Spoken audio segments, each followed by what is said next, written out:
Dans cette vidéo, nous allons illustrer la notion de tangente. Pour ça, je vais me servir d'un exemple. Je vais utiliser la fonction carré. Donc la fonction kx va associer son carré. J'ai la courbe qui est représentée ici. Je vais la mettre en bleu. Et sur cette courbe-là, je vais choisir un point que je vais appeler A. Le point, je vais prendre le point dont l'abscisse et l'ordonnée sont tous les deux égaux à 1. Et puis je vais positionner un deuxième point, un point que je vais appeler M.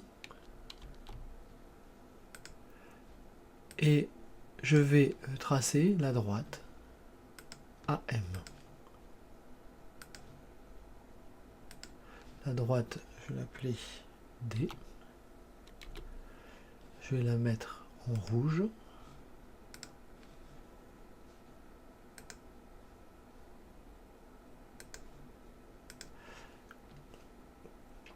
Et je vais observer ce qui se passe quand mon point M, qui est mobile, va se rapprocher du point A qui est fixe. Alors, si on regarde bien, quand le point M devient de plus en plus proche de A, la droite D, donc la droite AM, va prendre une position qu'on appelle la tangente.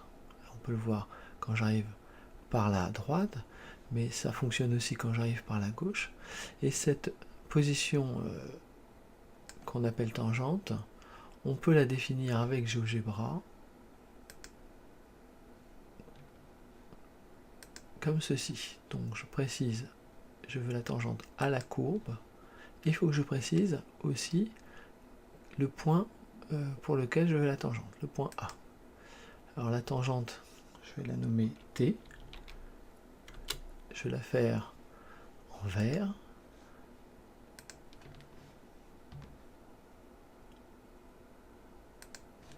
Et donc ma tangente, elle est ainsi représentée. Regardez, je vais écarter le point M. Voilà. Et donc, quand mon point M se rapproche de A, la droite rouge va prendre cette position limite qui est la droite verte, la tangente. Voilà. De la même façon, si je m'approche de l'autre côté.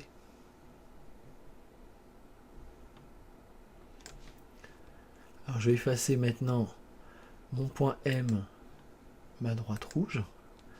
Et la question qu'on peut se poser, est-ce que la tangente existe toujours? Dans cet exemple, quel que soit le point A, je peux avoir une tangente en chacun des points de la courbe. Alors, on voit sur cet exemple que, et ça sera vrai dans à peu près tous les cas, c'est que la tangente va être une droite qui vient effleurer la courbe. Alors attention, ici dans notre exemple, on a des cas particuliers, par exemple, quand je me place au sommet de la parabole, ici, ma tangente est confondue avec l'axe des abscisses. On a une tangente horizontale.